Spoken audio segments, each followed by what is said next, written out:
নমস্কাৰ এই মুহূৰ্তত জনাইছো অসমৰ প্ৰত্যেকগৰাকী জনসাধাৰণৰ বাবে কেইবাটাও গুৰুত্বপূৰ্ণ খবৰ। আজি হৈছে 10 এপ্ৰিল। আজিৰ দিনটোতে অসমৰ লগতে ভাৰতবৰ্ষৰ বিভিন্ন প্ৰান্তৰ পৰা কেইবাটাও গুৰুত্বপূৰ্ণ খবৰ যুগুত কৰা হৈছে। এই মুহূৰ্তত জনাইছো আজিৰ প্ৰথমটো খবৰেই ৰাজ্যবাসীৰ বাবে এটা ডাঙৰ খবৰ। অসমলৈ আহি আছে ৰাহুল গান্ধী। 17 এপ্ৰিলত যোৰহাট ডিব্ৰুগড়ত ৰাহুলৰ প্ৰচাৰ সভা। কেইবাটাও গেৰেণ্টি লৈ চলাব নিৰ্বাচনী প্ৰচাৰ। গৌৰৱ গগৈ লুৰিণজ্যোতি গগৈৰ সৈতে প্ৰচাৰ চলাব ৰাহুল গান্ধীয়ে। পুৱা 11 বজাত গৌৰৱ গগৈৰ হৈ জনসভা সম্বোধন ৰাহুলৰ আৰু দুপৰীয়া 1 বজাত লুৰিণজ্যোতি গগৈৰ হৈ প্ৰচাৰ চলাব ৰাহুল গান্ধীয়ে। দুদিনীয়া কাৰ্যসূচীৰে আজি অসমলৈ আহিব জয়ৰাম ৰামেশ আৰু যোৰহাট গুৱাহাটীত সংবাদ মাধ্যমক সম্বোধন কৰিব জয়ৰাম ৰামেশে। আৰু অসমলৈ আহি আছে কংগ্ৰেছৰ যুৱৰাজ ৰাহুল গান্ধী। 17 এপ্ৰিলত যোৰহাট ডিব্ৰুগড়ত ৰাহুলৰ প্ৰচাৰ সভা। কেইবাটাও গেৰেণ্টি লৈ চলাব নিৰ্বাচনী প্ৰচাৰ। গৌৰৱ গগৈ লুৰিণজ্যোতি গগৈৰ হৈ প্ৰচাৰ চলাব ৰাহুল গান্ধীয়ে। এই মুহূৰ্তত জনাইছোঁ আজিৰ 2 নম্বৰ খবৰটো। ইছলাম ধৰ্মাৱলম্বী লোকসকললৈ সুখবৰ। আজি ছৌদি আৰবত পালন কৰা হ'ল পবিত্ৰ ঈদ উল ফিতৰ।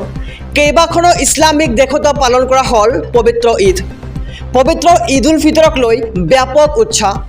অসমত 11 এপ্ৰিলত পালন কৰা হ'ব পবিত্ৰ ঈদ উল ফিতৰ আৰু কেন্দ্ৰীয় হিলাল কমিটি অসমে ঘোষণা কৰিলে ঈদৰ দিন। আৰু দিন ঘোষণাৰ লগে লগে মুছলমান লোকৰ মাজত উৎসাহ দেখিবলৈ পোৱা গৈছে। মঙলবাৰ আকাশত দেখা নগ'ল ঈদৰ জোন আৰু যাৰ বাবে 11 এপ্ৰিলত ঈদ পালনৰ দিন ঘোষণা কৰা হৈছে। আৰু ইছলাম ধৰ্মাৱলম্বী লোকসকললৈ পবিত্ৰ ঈদ উল ফিতৰৰ শুভেচ্ছা। ইছলাম ধৰ্মাৱলম্বী লোকসকলে সুখবৰ, কিয়নো 11 এপ্ৰিলত পালন কৰা হ'ব পবিত্ৰ ঈদ উল ফিতৰ। দেশত আহি গ'ল 3খন নতুন আইন। 1 জুলাইৰ পৰা দেশত বলবৎ হ'ব এই 3খন আইন। দেশত অন্ত পৰিব IPC আৰু CRPC, ভাৰতীয় ন্যায় সংহিতা, ভাৰতীয় নাগৰিক সুৰক্ষা সংহিতা আৰু ভাৰতীয় সাক্ষ্য আইন। নতুন আইন অনুসৰি গণহত্যাত জড়িতসকলক দিয়া হ'ব ফাঁচী আৰু ৰাজদ্ৰোহৰ ধাৰা 124A ৰূপে সমাপ্ত হ'ব। আৰু ৰাজদ্ৰোহৰ পৰিৱৰ্তে এতিয়া দেশত থাকিব দেশদ্ৰোহ আইন।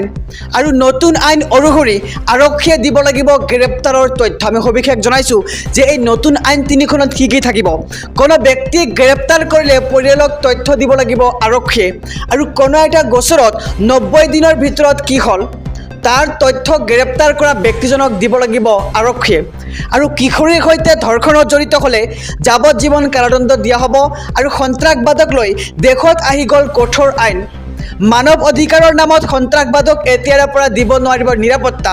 আৰু ইয়াৰ উপৰিও আছে কেইবাটাও নতুন নিয়ম এই আইনখনত। আৰু গণধৰ্ষণৰ ঘটনাত থাকিব মৃত্যুদণ্ডৰ শাস্তি। আৰু যৌন নিৰ্যাতনৰ বলি হোৱা ভুক্তভোগীৰ ভাষ্য ভিডিঅ' ৰেকৰ্ড কৰাটো বাধ্যতামূলক। আৰু সকলো ধৰণৰ ডিজিটেল তথ্য আদালতত গ্ৰহণযোগ্য হ'ব।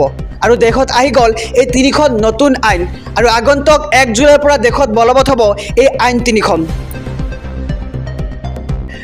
ৰন্ধন গেছক লৈ বৃহৎ ঘোষণা প্ৰধানমন্ত্ৰী নৰেন্দ্ৰ মোদীৰ। প্ৰতিটো চিলিণ্ডাৰত পাব 300 টকা ৰেহাই। ৰেচন কাৰ্ডৰ লগতে উজ্জ্বলা আঁচনি থকা লোকে লাভ কৰিব এই আঁচনিৰ সুবিধা। আৰু কোটি কোটি লোকৰ বাবে কেন্দ্ৰীয় চৰকাৰৰ এই বৃহৎ ঘোষণা। আৰু 2025 চনলৈকে প্ৰতিটো চিলিণ্ডাৰত ৰেহাই পাব আপুনি 300 টকা। আৰু 31 মাৰ্চ 2025লৈকে এই ঘোষণা মোদী চৰকাৰৰ। আৰু ৰন্ধন গেছক লৈ বৃহৎ ঘোষণা কৰিছে এইবাৰ প্ৰধানমন্ত্ৰী নৰেন্দ্ৰ মোদীয়ে। প্ৰতিটো চিলিণ্ডাৰত পাব আপুনি 300 টকাৰ এক বিশেষ ৰেহাই। আৰু ৰেচন কাৰ্ডৰ লগতে উজ্জ্বলা আঁচনি থকা লোকে লাভ কৰিব এই আঁচনিৰ সুবিধা। অৰুণোদয় লাভ নকৰা সকলক লৈ মুখ্যমন্ত্ৰীৰ নতুন সিদ্ধান্ত। অৰুণোদয় আঁচনিৰ বাবে নতুনকৈ কৰিব পাৰিব আবেদন। আৰু ৰেচন কাৰ্ড থাকিলে আপুনি লাভ কৰিব মাহেকত 1250 টকা।